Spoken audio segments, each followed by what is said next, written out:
Welcome to The Pillars, the podcast of the 363rd ISR Wing of the United States Air Force. I'm Dr. Jerry Walker.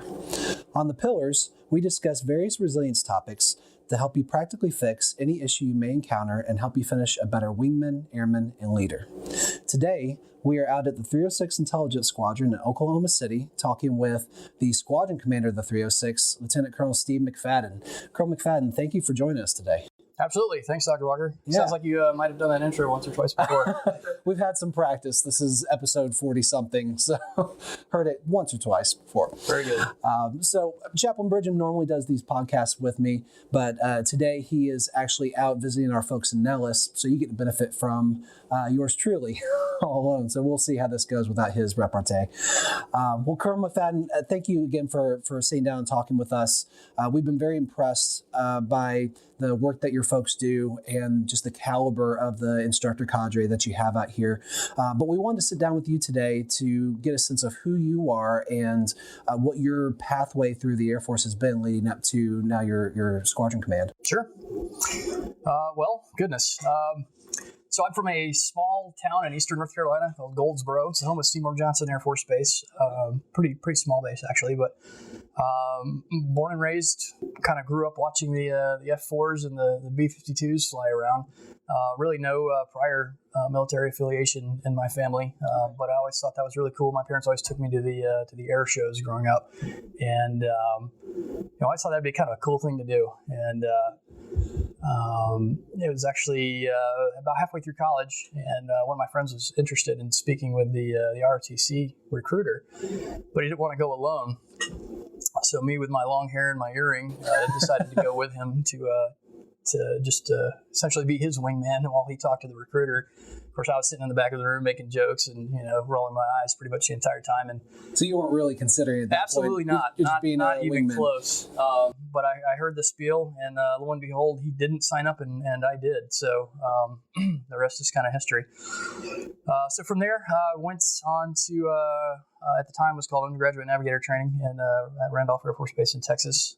Flew the mighty T-43, which is the 737 that has now been decommissioned. Okay. By the way, that's when you know you've really arrived at the Air Force, when a plane that you've flown on active duty has been officially decommissioned and put in the boneyard. So I guess that means I'm getting old. But anyway, from there went on to fly the road joint for many, many years, and then went on to the EC-130 down to Davis-Monthan. Okay. Did a stint at Headquarters Air Combat Command up at Langley, and somehow, some way, landed here in command of Intel Squadron. So here we are. So how did that happen? You going as a flying guy to an Intel unit? Yeah, I'm still trying to kind of figure that out myself. So we, the squadron command process is a boarded process, just like, promotion process or many other processes in the Air Force.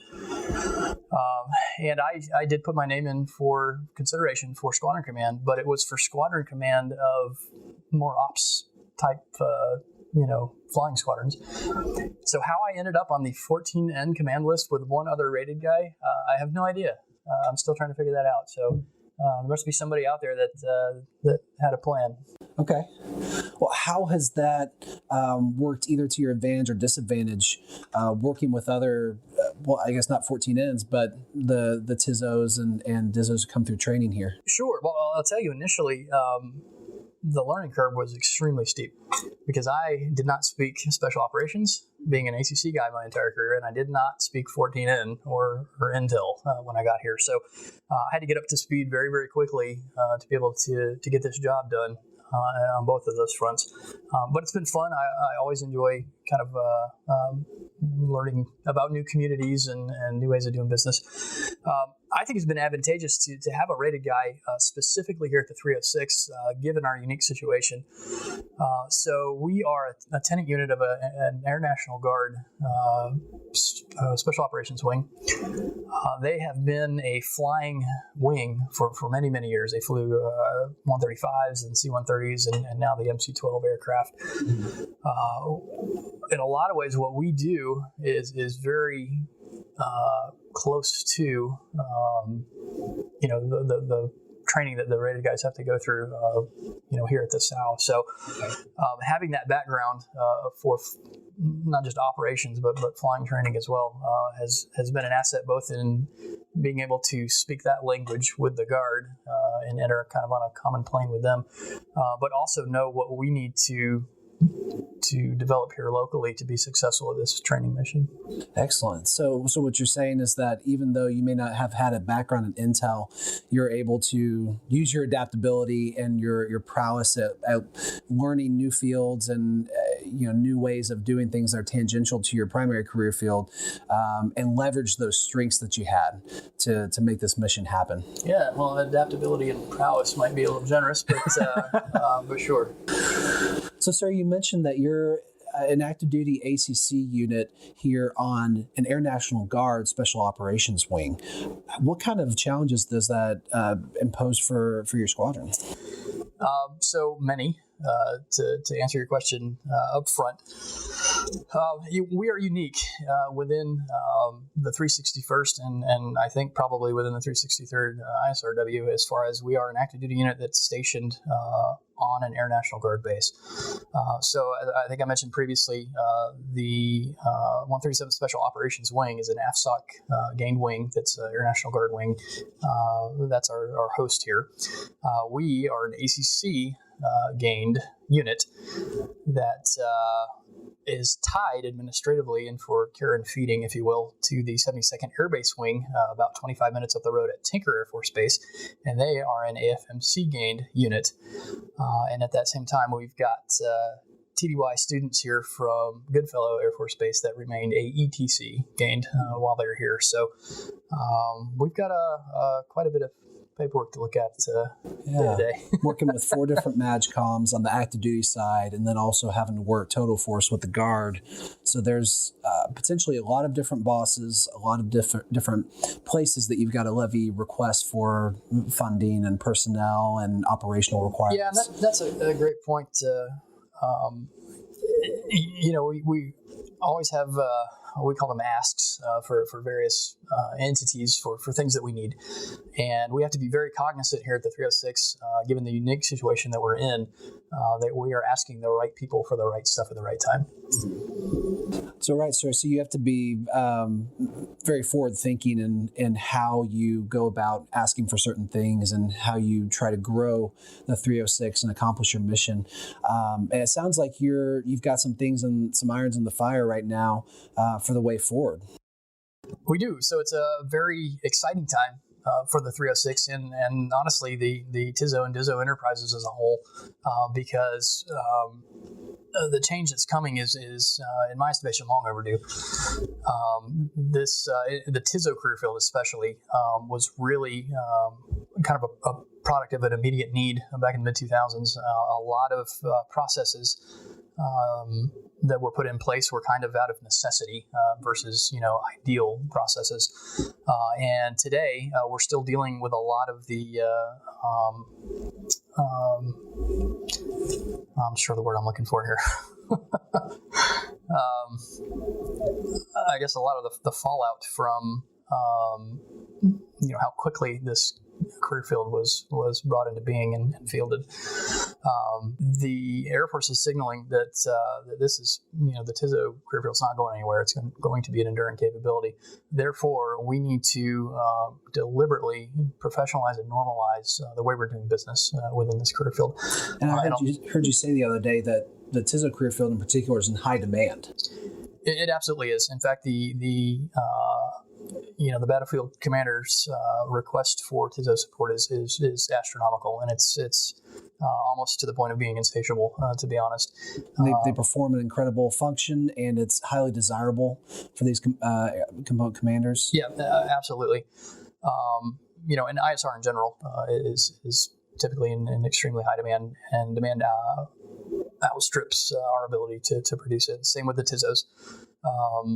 But we are finally making concerted efforts towards manning to the level that we think is going to be most appropriate to support the various requests that we get throughout the year for support. So we are expecting an over doubling of of the students that we're going to see next year through ACCT, which is the ground portion of the training that we currently provide here at Will Rogers. Mm-hmm. So you came in and essentially had to stand up this capability and figure out how to do things in relatively an unorthodox manner compared to maybe some other active duty training units. And then now you're looking in the near future to not only double your output of folks that are going through training, but also augment the training that's currently being done in the pipeline. A lot more expectation, a lot more pressure maybe on you and the instructor cadre, and probably a lot of stress and strain when it comes to meeting all these new requirements and expectations. How are you anticipating managing that yourself and then with your guys? Yeah, there are definitely going to be some growing pains as we you can't double the size of an organization and not go through growing pains. Right. I think you mentioned a great point, the fact that this is very unorthodox, the way we're doing business. In fact, unorthodox is probably a pretty fair description that you could assign to the TISO crew field in general. It was developed kind of in an unorthodox manner, and it has continued so. But the fact that these guys perform so well, given these challenges that we have, is amazes me on a daily basis. So, given the fact that we are in this orthodox situation here, being an active duty unit on a guard base, we don't have, or our guys specifically, don't have ready access to a lot of the resiliency type programs that would be offered even on a normal active duty base. Sure. But more so, specifically the ones that are offered to our AFSOC brethren, the 43rd and the 25th. Mm-hmm. They enjoy a lot of the refit and the resiliency stuff that AFSOC's been using for many years quite successfully now, that we have asked for, but don't quite have in place yet for our guys. So we have to get creative. Absolutely. One of the things I think that really helps us out here is a fairly robust Key Spouse program. My wife Sarah is the Key Spouse mentor for the unit, and then Mary Wing, one of our Tech Sergeant instructors' wives, is the Key Spouse of record for the 306. Okay. And she is absolutely phenomenal. She sets up usually a squadron outing at least quarterly for us. The last one was at Whitewater Bay, which is a water park here, and we essentially shut down business for most of the day and went out there and caught some sun. And nice. Additionally, we like to have a cookout at least once a month. We call it a Firebird Family Friday, or Triple F, nice. Where we just again shut down about noon, throw some burgers on the back grill there, and have all the families and the kids out, just play games and kind of goof off for the afternoon. Additionally, we engage in a number of these types of resiliency activities with the host unit here, the 137th SAL. Okay. The one that they're planning for right now that was really fun last year is called the Trunk or Treat event, where you decorate your trunk, and then the kids come by in costume and you hand out candy and stuff. So that's pretty exciting. And then some of the most, I think, fun things are the impromptu things that kind of pop up. If you've ever been in a flying squadron, or a member of an air crew, these guys can get pretty creative. And the McDonald's chicken McNugget eating contest that we had not too long ago was a sight to behold. But I'm intrigued. Can you tell me a bit more about that story? So our student flow is not linear. Sometimes we're slammed with students and we're in here, teaching till midnight, and sometimes it's pretty slow back there. During the slow times is when we kind of try to address, some of the lingering paperwork, syllabus development, et cetera, et cetera. But sometimes, honestly, they have trouble filling the day. So I think it was with the Olympics last year. I can't remember. I think so, maybe. It might have been last year. I don't remember. Earlier this year? Anyway, someone was inspired to do some Olympic-style event in the back. And these things kind of have a tendency to gain steam. And all of a sudden, we were calling around to 5 different McDonald's to be able to produce enough nuggets to have this nugget eating contest. How many did y'all order altogether? It It was well into the hundreds. I don't recall how many, but we literally had to visit a number of McDonald's locations to get enough nuggets to satisfy the contest. The winner, by the way, is one of our smallest guys back there. I believe it was 80 nuggets, a Big Mac, a McFlurry, and a large fry. Wow. Pretty amazing. Anyway, yeah, they even went so far as to make medals for first, second, third. They took and dehydrated and then shellacked and painted an actual chicken nugget with a lanyard for I love it. for gold, silver, and bronze. And there's probably still back there today. So anyway, that's the type of folks we have in the back. That's awesome. So we actually take the resiliency piece seriously here. AFSOC, I think, is really leading the charge on that and doing a great job. And I think the other MAGCOMs are now starting to catch on that, this is absolutely the way to do business to keep guys in the fight. So absolutely. So we're absolutely looking to get some of those more traditional programs in place here at the 306 to be able to take care of our guys a little bit better. But until then, I think we're getting by and making it up as we go, but it's working for us. Outstanding. Yeah, I think you're right. I think the direction that AFSOC has gone with their POTF programs and some of the other resources that they have available to their guys is starting to proliferate throughout the other MAGCOMs now. And it wouldn't surprise me in the next several years that we start to see more of that infiltrate into definitely our organization and others like it. But I know that's something that's important to you and something that our Airman Resilience team is going to continue to try to work. One thing you touched on that I want to really emphasize matches what I saw when I talked to a lot of you guys earlier this week was they seem to have a really great sense of community. And by that I mean they are one. They're together. They're not just coworkers, but they're friends. It seems like they really rely on, trust, and support each other. And it makes sense, especially given how your organization is set up, that they are in some mental perspective way isolated from other active duty units, from other ACC units. And so with you guys on this installation, it actually facilitates that bonding and helps them become a close-knit community where they can rely on and support each other. Can you speak to that anymore? Yeah, so great observation. It's one I've noticed as well. And that's not really anything you can not sure the word I'm looking for.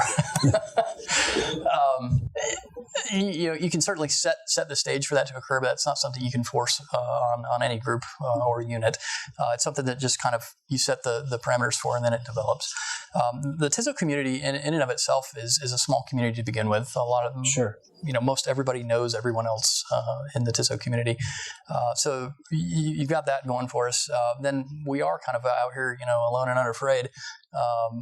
We're on the Air National Guard base that, I certainly didn't know anyone here before I got here. Mm-hmm. But they've been great hosts. They've welcomed us and made us feel a part of their community here locally, which I think has helped. But these guys have really, they've pulled together. I think it's partially because we're out here by ourselves, but I noticed the same thing when I visited our brothers out at Cannon.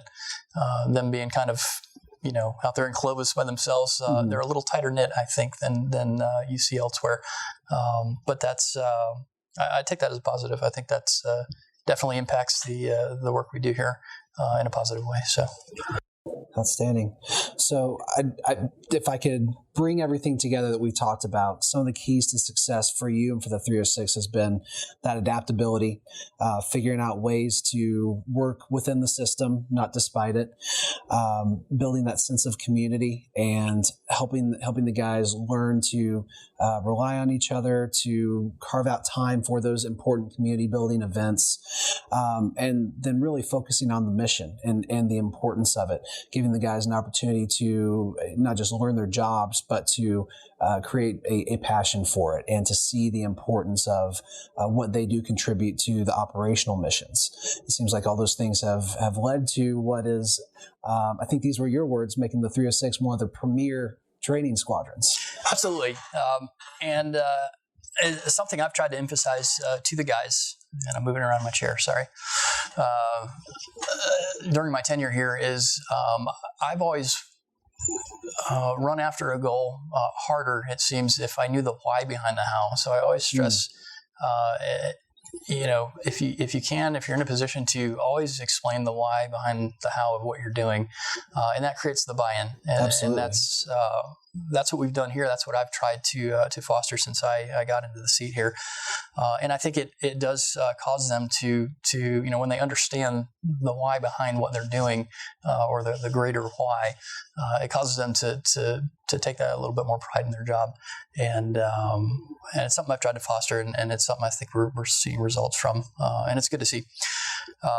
But yeah, as far as being the premier training organization, I would absolutely love nothing more than at the end of this huge growth here, that we have become just that. All training functions within the 361st are aligned under one commander here out in Oklahoma City. Whether they're all physically co-located here or not is TBD. But one commander kind of pulling the levers and hitting the switches for both DISO and TISO training, and I think we can pump out some of the best products we've seen to date. So, well, sir, if I can speak candidly, I think if your organization continues the trajectory that we have seen in our visits with you guys, that's something definitely within the grasp of the near future. Yep, so, I'm looking forward to it. Yeah, we are too. Well, Colonel McFadden, thank you for joining us. Thank you for giving us some insight into your organization and to yourself and everything that you guys do out here. It's critical to everything that we do operationally in the 361st and the 363rd, and we're just pleased to see that you not only have a passion for this organization but for your people as well. You bet. Thanks for coming to Oklahoma City. And thank you for listening to The Pillars, the podcast of the 363rd ISR Wing of the United States Air Force. I'm Dr. Jerry Walker. I'm Steve McFadden. And if you have any questions for us or want to learn more about the Airman Resilience Team or the 363rd, please feel free to reach out to us on the global. Also look for our coming social media presence. And in the meantime, have a great Air Force Day. Thanks for listening.